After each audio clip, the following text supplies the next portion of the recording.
전국의 수험생 여러분 안녕하십니까, 김선입니다. 자, 만물이 생동하는 5월이 되었습니다. 자, 5월 날씨도 좋고요, 많은 사람들이 놀러 가기도 하고, 이런 계절이 사실 수험생한테는 가장 어려운 그런 계절이라고 볼 수 있습니다. 내가 왜 이 책상머리에 앉아갖고 이 청춘을 이렇게 보내고 있는가, 이런 원망도 들고요. 근데 다시 생각해보면 말이죠, 요 어려운 시기를 우리가 잘 이겨낼 수 있다면 1년 뒤 이맘때 학교의 교정에서 좋은 친구들과 함께 멋진 5월의 대학 축제를 즐기고 있겠죠. 자, 그런 마음을 품고서 우리가 6개월만 좀 더 버텨봅시다. 6개월만 좀 더 즐겁게 공부해보면 뭔가 아름다운 내년의 5월이 펼쳐지지 않을까, 이런 생각이 듭니다. 자, 오늘은 뉴스룸 11회가 되겠는데요. 우리가 지난 10회부터 대학별 탐방을 시작했죠. 네, 첫 회가 서울대였으니까. 네, 오늘은 연세대, 신촌의 독수리 연세대 편을 살펴보도록 하겠습니다. 먼저 연세대 2018학년도 전형의 큰 변화를 세 가지 키워드로 한번 정리해 보도록 하겠습니다. 자, 먼저 첫 번째는요, 네, 학생부 교과 전형의 폐지, 이게 가장 큰 변화가 되겠습니다. 자, 그다음 두 번째, 네, 논술의 시험 실시 시기가 수능 전에서 수능 후로 바뀐 거, 정말 큰 변화죠. 연세대 역사상 10몇 년 만에 바뀐 것 같은데요. 큰 변화입니다. 마지막으로 세 번째, 네, 논술의 수능 최저 기준의 변동. 이렇게 세 개의 키워드로 2018학년도 연세대 전형의 변화를 살펴볼 수 있겠습니다. 이 키워드의 의미가 뭔지는 하나하나 내용을 설명하면서 제가 자세히 알려드리도록 하겠습니다. 먼저 처음 바라볼 거는 먼저 수시와 정시의 전체적인 비율, 전체적인 흐름이 어떻게 되는가, 그거부터 먼저 보면 되겠습니다. 자, 딱 보이죠? 네, 수시는 2,415명, 70.4%가 되겠고요. 정시는 1,016명, 29.6%가 되겠습니다. 이게 작년하고 큰 변화가 없습니다. 정시가 약간 늘었습니다. 자, 그래서 흔히 이런 느낌으로 보면 됩니다. 연세대는 수시와 정시가 몇 대 몇? 7대 3이다. 이런 느낌으로 보시면 되겠다. 근데 벌써 이제 입시에 대해서 많이 알고 계신 어머님들이나 수험생 중에서도 올해 다시 도전하는 학생들은 잘 알고 있듯이, 원래 수시 정시가 7대 3이라고 해서 정시가 30% 뽑는 게 아니죠. 네, 수시에서 인원을 다 못 뽑고 그 못 뽑은 인원이 정시로 이월되기 때문에 사실 정시 모집 인원은 3보다 많을 것이다, 30%보다 많을 것이다. 이건 명약관한 일이죠. 그리고 항상 연세대는 정시가 많이 일어납니다. 지난 5년 동안 실제 수시에서 정시로 얼마나 인원이 넘어왔는지, 그래서 정시 모집이 실제로는 몇 프로를 모집했는지 도표를 한번 보여드리겠습니다. 짠! 네, 어마어마하죠. 보통 10% 정도가 늘어났다는 걸 알 수 있습니다. 가장 적게 늘어났던 해가 2015학년도인데요. 2015학년도는 6.7% 늘어났네요. 이게 제일 적었고요. 나머지 4개년도는 전부 10%가 넘습니다. 작년도 무려 10.3%가 증가했습니다. 그래서 5년도에 평균치를 내보면 7대 3이 아니라 6대 4라고 봐야 되지 않을까, 이런 생각이 들죠. 네, 지금부터 생각을 바꿉니다. 연세대는 입학 요강에는 7대 3으로 나와 있지만 우리는 그렇게 알고 있지 않다. 어떻게? 6대 4다. 정시가 40%입니다. 따라서 혹시 연대를 수시로 도전했는데 실패했다고 해서 좌절할 이유가 전혀 없어요. 또는 다시 도전한 학생, 연세대에 가고 싶은데 정시가 너무 적어. 좌절하지 마세요. 정시 40%, 굉장히 많습니다. 실제로 2월 되기 전의 인원으로 볼 때도 논술은 한 20% 뽑거든요. 학생부 종합은 한 21% 정도 뽑아요. 특기자 전형이 한 25%. 정시가 몇 프로라고요? 거기서 못 뽑은 인원 다 포함해서 40%. 따라서 연세대는 전형 종류로 볼 때 압도적으로 정시가 제일 많습니다. 따라서 수시에 실패하건 또는 수시에 도전하기에는 과거의 학생부가 별로 좋지 않건 상관없이 정시에 충분히 도전할 수 있으니까 그런 마음을 갖고 연대에 도전하시는 분들은 정시 또 수능에도 게을리하지 말고 잘 준비해 주시면 좋겠다. 꼭 말씀드리고 싶고요. 또 올해는 저번에 한번 말씀했지만 수시 미등록 충원 기간이 작년에는 7일이었는데 올해부터는 6일입니다. 그래서 미등록 충원이 하루 줄었기 때문에 미등록 충원할 수 있는 인원도 줄 가능성이 많고 따라서 정시 2월도 심지어 더 늘 가능성도 있다. 이 점도 마지막 첨부해 드리도록 하겠습니다. 자, 먼저 수시와 정시 이렇게 전체적인 비중은 이제 봤고요.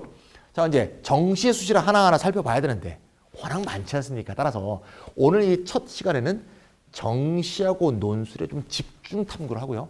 다음 시간에는 학생부 종합과 특기자를 또 집중 탐구해 보려고 하고 있습니다. 자, 먼저 정시부터 보겠습니다.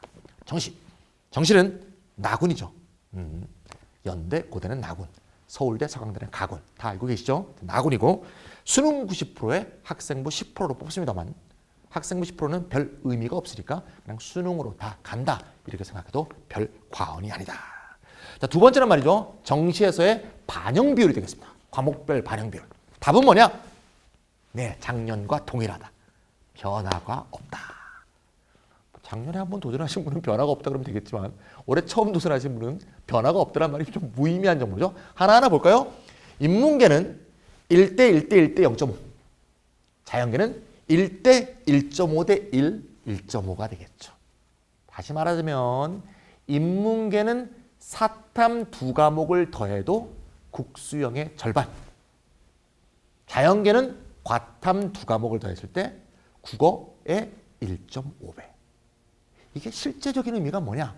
아주 쉽게 이해할 수 있어요. 여러분들 탐구는 어떻게 변환 표준 점수로 반영하는 거 이미 배우셨죠? 모른다고요? 모르시면 뉴스룸 매트의 전으로 돌아가면 탐구 선택의 비밀이라는 코너 있습니다. 거기 가시면 탐구 과목이 어떻게 반영되며 탐구 변환 표준 점수는 왜 중요한지 어떻게 설정하는 건지 다 설명합니다. 자, 어쨌건 탐구는 변환 표준 점수가 있는데 인문계는 어떻게 계산하냐면 탐구 두 과목에 변환 표준 점수를 더한 다음에 곱하기 2분의 1을 합니다. 그럼 결국 탐구 변환 점수의 1점 차가 0.5점 차로 줄어들겠죠. 어디? 인문계열. 자연계열은 어떻게 할까요? 탐구, 과탐 두 과목에 변환 표준 점수를 더한 다음에 곱하기 1.5를 합니다. 그러면 탐구 변환 점수의 1점 차가 어떻게? 자연계열은 1.5점 차로 확대된다는 점. 이거 잊지 마시고요. 탐구는 그 점이 굉장히 중요합니다. 그리고 많은 분들 아시겠지만 탐구에 관한 규정이 있죠. 어디? 특히 과탐에 관한 규정이 있습니다. 사탐에 대한 규정은 없고요. 과탐에 대한 규정이 어떻게? 똑같은 과목을 두 개를 할 수는 없죠. 즉 물리원, 물리투, 화학원, 화학투, 생물원, 생물투 이렇게 할 수 없다. 이렇게 하는 사람이 사실 별로 없죠. 왜냐하면 연대 정시를 노리는 분들은 사실 마음속은 서울대를 생각하고 있기 때문에 서울대가 원래 똑같은 과목 두 개를 못하죠. 다만 서울대하고 차이점은 서울대는 원원을 할 수가 없죠. 그래서 원투 또는 투투를 해야 되는 반면에 연세대는 과탐 원원, 원투, 투투 다 된다고 볼 수 있습니다. 다만 과목만 일치하지 않으면 됩니다. 그래서 물원, 생원, 원원 이렇게 해도 되고 물원, 생투 이렇게 해도 되고 그 점을 잘 알고 있을 거라고 보고요. 인문계열 학생들은 또 알고 있어야 되는 게 있죠. 네, 정시에서 탐구 과목 한 과목을 제2외국어로 대체해 준다. 탐구 두 개를 봤는데 보통 사탐을 보죠. 탐구 두 개를 봤는데 못 본 탐구 과목 하나에 비해서 제2외국어의 백분위가 더 높으면 백분위가 더 높은 제2외국어로 대체해서 그거에 변환 표준 점수를 더해주게 돼 있는 거죠. 따라서 탐구 한 과목이 더 잘 본 제2외국어로 바꿔치기 할 수 있다. 누가? 컴퓨터가 알아서 바꿔줍니다. 그래서 인문계 학생들은 반드시 제2외국어를 잘 선택해서 잘 치면 좋을 것이다. 그래서 실제로 전략적으로 정시 대비를 하는 학생들은 일부러 탐구 과목 중에서 좀 처지는 과목, 내가 좀 약한 과목은 오히려 조금 소홀히 하면서 그 시간에 오히려 제2외국어를 열심히 해서 오히려 주력 과목을 탐구 하나, 제2외국어 하나 이런 식으로 하는 학생들도 있다는 거. 물론 탐구 나머지 과목도 치긴 쳐야 됩니다. 하지만 주력 과목으로 삼는 것을 바꿔치기 하는 그런 학생들도 전략적으로 있다는 점, 이 점 좀 확인해 주시면 되겠습니다. 자, 정시 모집에 관해서 마지막으로 하나 덧붙일 얘기는 아주 특수한 변화가 있는데요. 뭐 별로 관심 없는 분들도 있겠지만 얘기 안 하고 넘어갈 수는 없습니다. 국제 계열 있죠? 언더우드 국제대학. 이게 원래는 수시 모집 특기자 전형으로만 뽑았잖아요. 근데 올해부터 2018학년도부터 수시 모집 특기자 전형도 실시하고요. 정시에서 15명을 실시해서 정시에서도 일부 실시한다는 점. 그래서 요거를 노리고 있는 학생들은 꼭 기억해야 된다. 그래서 어떻게 뽑나 하면 정시라고 수능으로 뽑는 건 아니고요. 정시인데도 학생부 종합전형이에요. 과거에도 말이죠. 다른 학교들 같은 경우 정시에서 뭐 농어촌 특기자라든가 이렇게 정원외 전형 같은 거 할 때는 학생부 종합으로 정시를 치는 경우도 많이 있습니다. 그런 것처럼 정시로 넘어간 언더우드 국제대회 15명은 학생부 자소서로 70%, 면접으로 30% 선발하는 학생부 종합전형으로 정시를 치른다는 점, 이 점도 잊지 않으시면 되겠습니다. 아참, 내가 영어 절대평가 2등급부터 얼마나 감점이 되는지 그 얘기를 안 했네요. 아유, 표로 한번 봅시다. 네, 1등급이면 100점을 다 주는데 2등급이면 95점밖에 안 주고 3등급이면 더 많이 깎아서 87.5점밖에 안 준답니다. 어이구, 엄청 깎습니다. 자, 2등급을 영어로 먹게 되면 1등급보다 5점이 깎게 돼요. 5점. 지금 대학이 어느 대학이에요, 지금? 독도대가 아니에요, 지금. 연세대인데요. 2등급 하는 순간 5점이 날아간대요. 그러니까 89점 하는 순간은 참 연세대에 들어가기가 굉장히 어려울 것이다. 느낌 나고 오시죠? 못 들어가는 건 아니에요. 만약에 어떤 학생이 연대를 정시로 가려고 그래. 영어를 2등급 먹었어. 5점 깎였죠? 그럼 그 5점 어디서 보충해야 돼요? 국어, 수학, 탐구에서 다 보충해야 됩니다. 그 이상으로 보충해야겠죠. 그래야 이기겠죠. 따라서 영어 2등급인 학생은 연세대 정시에 안 온다는 얘기입니다. 왜요? 영어가 2등급에서 5점이 깎였어. 그 5점을 벌충할 수 있을 만큼 국어, 수학, 탐구를 더 잘 봤어. 같이 연대에서 경쟁할 애들보다. 그럼 연세대를 왜 오겠습니까? 서울대 가죠. 맞죠? 왜요? 서울대 2등급에 0.5점밖에 안 깎잖아요. 예. 2등급에서 0.5점밖에 안 깎이는 데 가면 국어, 수학, 탐구를 5점 이상 잘 봤다니까요? 그 서울대 가서 합격하는데 누가 연대 옵니까? 안 옵니다. 제가 이미 미리 예측합니다. 제가 돗자리 깐 게 아니에요. 연대 정시 합격생은 100% 영어 1등입니다. 왜? 2등급인 순간 서울대로 또는 의대치대로 달아날 것이다. 뻔한 얘기입니다. 따라서 연대를 정시로 가고 싶다면 사실 국어, 수학, 탐구를 나의 경쟁상대보다 5점 높다. 이건 사실 비현실적이죠. 예. 그런 학생들 원래 서울대로 갈 거고요. 어쨌건. 그래서 영어는 반드시 1등급을 먹어야 된다. 이걸 잊지 않으셔야겠습니다. 자, 정시란 건 어차피 우리가 열심히 공부하는 게 제일 중요하죠. 이렇게 중요한 사항만 잘 알고 있으면 그 다음은 열심히 공부하면 다 해결된다는 거. 제일 중요한 정보 얘기했죠? 탐구의 비중이랄까? 또 제2외국어라든가 이렇게 정시는 잘 준비해 주시면 되겠습니다. 자, 이제 정시를 살펴봤으니까 이제 수시로 한번 넘어가 볼까 하는데요. 수시를 먼저 어떤 수시들이 있는지 먼저 개략적으로 한번 보도록 하겠습니다. 네, 학생부 종합이 쫙 있고요. 논술도 있고 특기자도 있고 이렇게 진행이 돼 있죠. 잘 도표를 보면 알 수 있지. 여기 여러 가지 전형들이 있는데요. 일단 학생부 종합은 면접, 활동후 수용, 기회균형 이렇게 돼 있죠. 기회균형은 물론 특별한 자격이 있어야 된다는 거 잘 알고 계시겠고요. 여러 가지 전형이 있는데 이번에 연세대에서 입학 전형이 나온 거 제가 직접 입학 설명회 가봤는데요. 4개까지 지원할 수 있다 이렇게 돼 있습니다. 따라서 이론적으로 볼 때 학생부 종합 면접형, 학생부 종합 활동후 수용, 특기자 전형, 일반 전형 논술 이 4개를 다 지원할 수 있다는 점. 물론 4개를 다 지원할 수 있는 사람은 별로 없겠죠. 네, 보통은 가장 많아봤자 저는 3개 지원하는 학생까지 봤는데 어쨌건 이론적으로는 4개까지 지원할 수 있다. 이거 좀 잊지 마시고요. 그 다음에 이제 지원 자격으로 본다면 기회균형 같은 특수한 자격은 빼고 일반적인 나이 제한 자격을 보면 올해 처음 생긴 학생부 종합 면접형 이건 제가 2편에서 좀 자세히 말씀드리겠습니다. 이거는 고3만 지원할 수 있고요. 서울대 지역균형 선발하고 좀 비슷하죠 성격이. 활동 우수형 학생부 종합은 3수까지, 기회균형도 3수까지, 특기자도 3수까지. 그래서 재수생, 3수생 나이까지 졸업하고 2년 지나서까지도 지원할 수 있다는 거죠. 뭐 이론적으로는 가능한데 뭐 그런 사람 많지 않습니다. 왜? 자신의 과거를 참 바꾸기는 어렵죠. 과거에 내가 학생부 종합을 한번 도전했는데 정말 남들은 내 이 학생부 다 됐어. 근데 내가 정말 자소서를 너무 못 썼어. 그래서 떨어졌다. 그러면 다시 한번 그 학생부로 자소서를 다시 써서 한번 도전해 볼 수는 있죠. 하지만 학생부가 별로 신통치 않아서 작년에 연대 학생부 종합을 떨어졌다면 참 이거를 다시 도전하기는 참 무리가 있죠. 그런 경우에는 학생부 종합을 아마 도전하지 않을 것이다. 분명한 거고요. 그 다음 이제 일반전형 논술은 어느 학교나 일반이란 말이 붙어있는 전형은 지원 자격 제한이 나이 제한이 없는 겁니다. 검정고시생도 상관없고요. 그 다음에 하여튼 대학을 지원할 수 있는 자격만 갖춘 사람이면 40살이건 50살이건 60살이건 지원할 수 있는 거. 이게 일반 전형 논술이 되겠습니다. 자, 그렇게 지원 자격이 설정되어 있고 그 다음에 늘 그랬듯이 특목고에 대한 지원 자격 제한은 없습니다. 누구나 대학 지원 자격이 있으면 해당 지원 자격에만 저촉 사항이 없으면 지원할 수 있다는 점. 요즘에 이제 수시에 일별한 상황으로 한번 살펴봤다. 이렇게 볼 수 있겠습니다. 뭐 잘 아시겠지만 한 전형에서 2개 계열은 지원할 수 없습니다. 뭐 일반 전형 논술로서 뭐 상경대를 하나 넣고 인문대를 하나 넣고 이건 안 돼요. 그래서 한 전형에는 한 개 모집 단위만 지원해야 된다는 점 잊지 않으시면 되겠고요. 자, 수시를 이제 좀 일별해 봤으니까 오늘은 이제 첫 시간으로 이 수시를 한 번에 다 하려고 그러면 이게 지금 1시간이 넘습니다. 제가 수박 겉핥기식으로 하려면 뭐라 하겠습니까? 심층 분석을 좀 해야 되지 않겠습니까?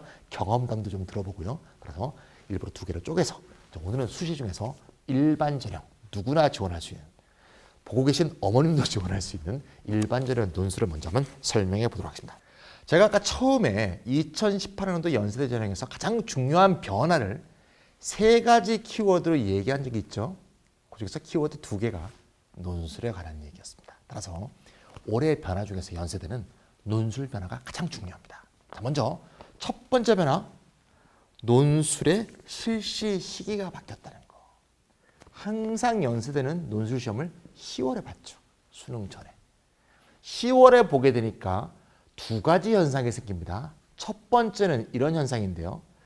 연세대보다 좀 더 인기 있는 대학이나 좀 더 인기 있는 학과, 대개경우 의치겠죠. 여기에 지원해서 합격할 수 있었던 학생들이 연세대 논술을 쳤다가 합격되어 버리면 서울대라든가 의대치대를 지원할 수 없는 이른바 납치 현상이 발생하기도 하고, 아니면 말이죠. 그렇게 납치되지 않으려고 아예 연대 논술을 안 치는 상위권 학생들도 많았죠. 그래서 어떤 학원을 이렇게 가보면, 특히 재수학원 같은 데 딱 가보면 논술 시험 준비를 하는데 K대 시험 준비를 하는 학생과 Y대 시험 준비를 하는 학생을 보면 보통은 K대 시험지를 공부하는 학생들이 좀 더 잘하는 학생들이 많았어요. 무슨 말씀인지 아시겠죠? 예. Y는 납치돼 버리니까 아예 서울대를 가고 싶지만 고려대 논술을 보험격으로 같이 준비하는 그런 성향을 보였죠. 이런 경우에는 말이죠. 연세대 입장에서 보면 우수한 학생이고 이 학생이 만약에 서울대에 불합격한다면 연세대 논술에 치러 올 수 있는 건데 시험을 수능 전에 보기 때문에 아예 응시 자체를 안 해요. 원서 자체를 안 쓰기 때문에 서울대에서 떨어진 학생을 K대에 일방적으로 뺏기는 그런 현상도 있었죠.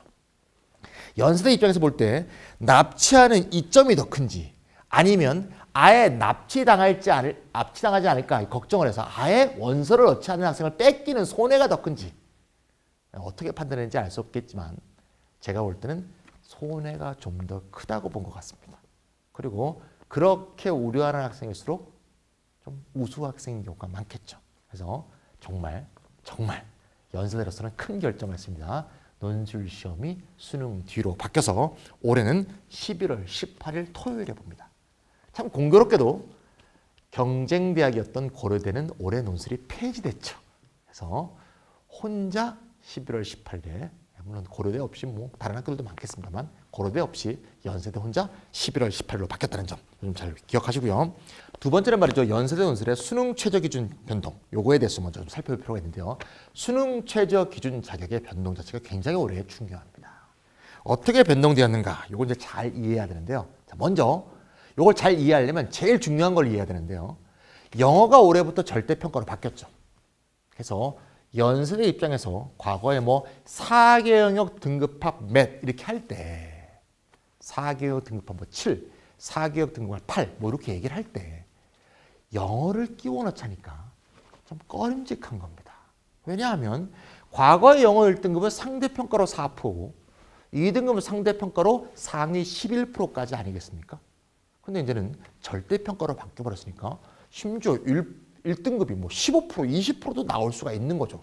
알 수 없는 거죠. 따라서 과거보다는 1등급의 가치, 2등급의 가치가 영어의 경우는 매우 가치가 떨어진, 말하자면 1등급이라 해도 별게 아니게 됐는데 그걸 1등급이라고 해서 등급합에 넣어주려니까 꺼름직한 거죠. 따라서 영어를 등급합에서 빼버렸습니다. 빼고 어떻게 됐냐? 저렇게. 네, 무조건 2등급만 먹으면 그냥 패스. 영어는 패스. 그럼 영어가 2등급이 안 됐어. 3등급이야. 그럼 그냥 자동 탈락. 네, 다른 거 합계할 필요도 없어. 그래서 영어는 2등급을 통과하고 나면 일단 1차적으로 합을 해볼 수 있는, 수능 최저에 합을 해볼 수 있는 일단 조건에 든 겁니다. 그럼 이제 합을 해봐야 됩니다. 합이 어떻게 됐냐? 올해부터 인문계의 경우엔 말이죠. 등급합 4개의 등급합 7. 자연계의 경우는 4개의 등급합 8이 되겠습니다. 그럼 이제 작년하고 한번 비교해 볼게요. 작년하고 비교해 보니까 작년에는 인문계가 등급합 6이었습니다.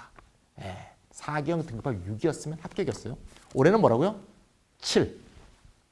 6이었다가 등급합 7로 바뀌었으니까 뭔가 수능 최저에 합격하기가 쉬워진 것 같아요? 어려워진 것 같아요?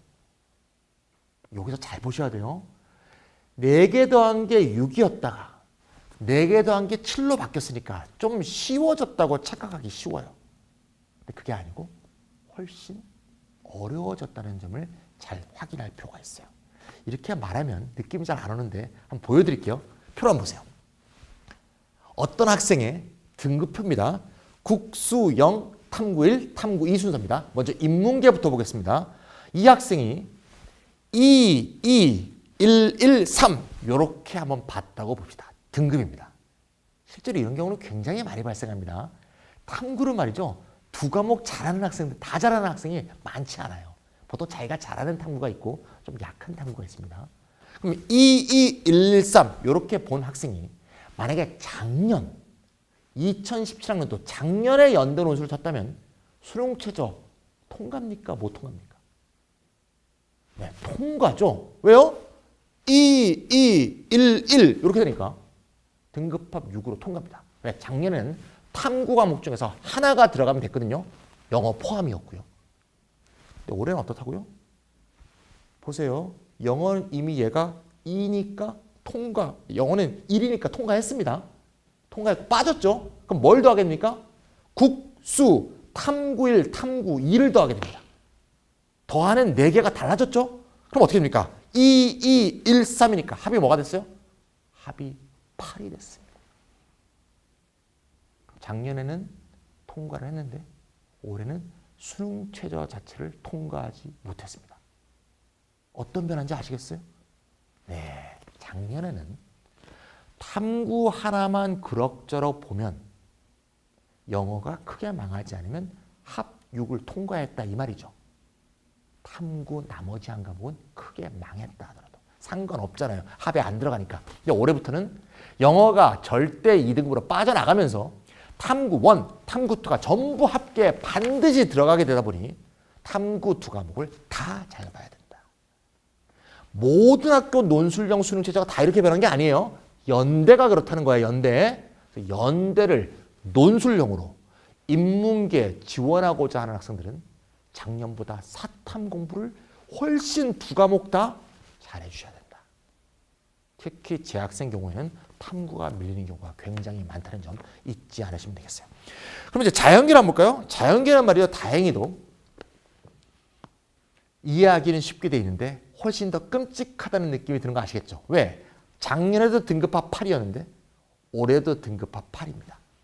그럼 다시 말하자면 인문계는 하나를 늘려줬는데도 탐구 2개를 다 잘 봐야 되면 근데 자연계는 아예 합을 늘려주질 않았어요.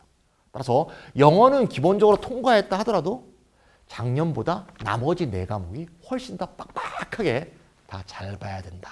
따라서 인문계, 자연계 모두 다 수능 최저 기준이 매우 상향 조정됐다.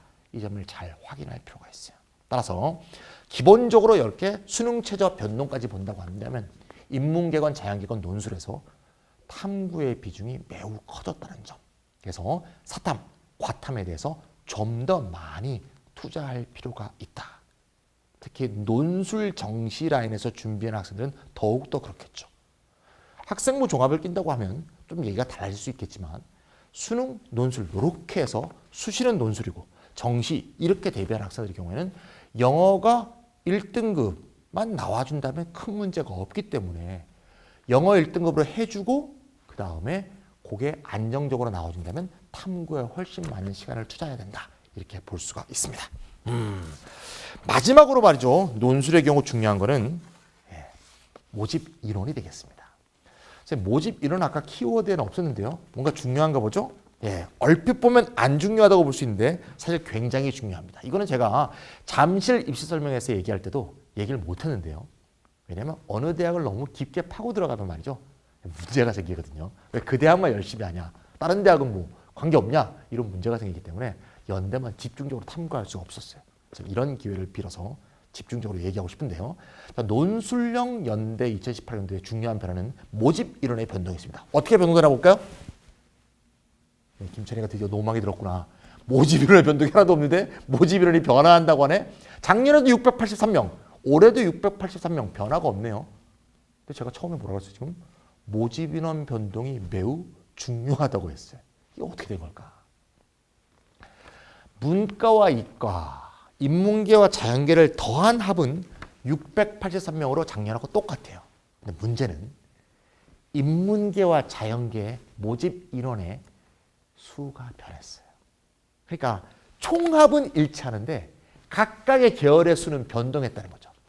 인문계가 늘었을까요? 자연계가 늘었을까요? 어느 하나가 늘었으면 어느 하나가 줄었겠죠. 왜? 합이 일치하니까.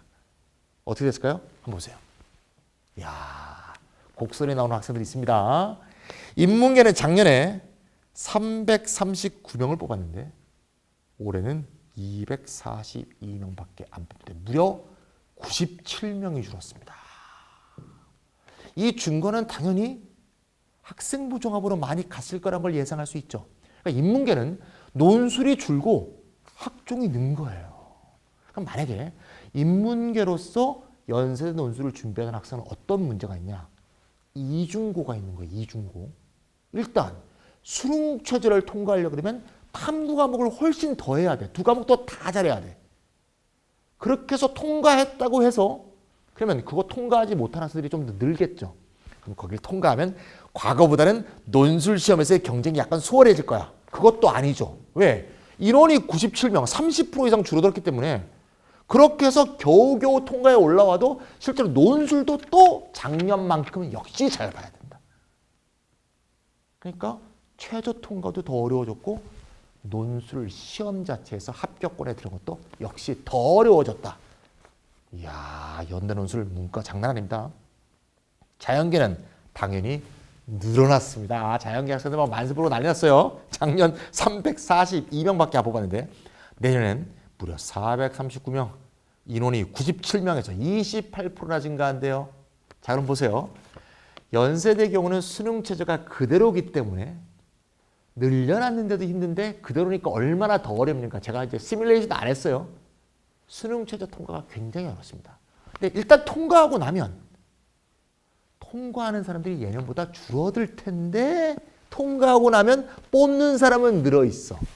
따라서 이과로서 연세대 논술을 준비한 학생은 수능 체제가 통과하면 논술을 통해서 합격하는 건 작년보다 매우 수월해진다. 이해 가시죠? 따라서 수능 체제를 반드시 통과해서 논술에서 어느 정도의 크게 망하지만 않으면 작년보다는 수월해진다는 점을 알 수가 있어요. 이게 인문계와 자연계의 명암이 갈린 겁니다. 이따가 2부에서 또 보겠지만 당연히 자연계는 그래서 학종이 좀 줄었습니다. 서로 이게 명암이 갈린다는 점. 그래서 지금 어떻게 연세대를 준비하냐에 따라서 지금 명암이 막 갈리고 있습니다. 그래서 논술에서는 그 점을 잘 확인해 주셔야 한다. 그래서 겉보기와 달리 그 안을 파고 들어갔을 때는 어떤 차이가 있는가 잘 한번 살펴봤습니다. 자, 여기까지 먼저 오늘 연세대 2018학년도 편으로 정시와 논술에 대해서 살펴봤습니다. 조금 쉬었다가 학생부 종합과 특기자로 넘어가도록 하겠습니다.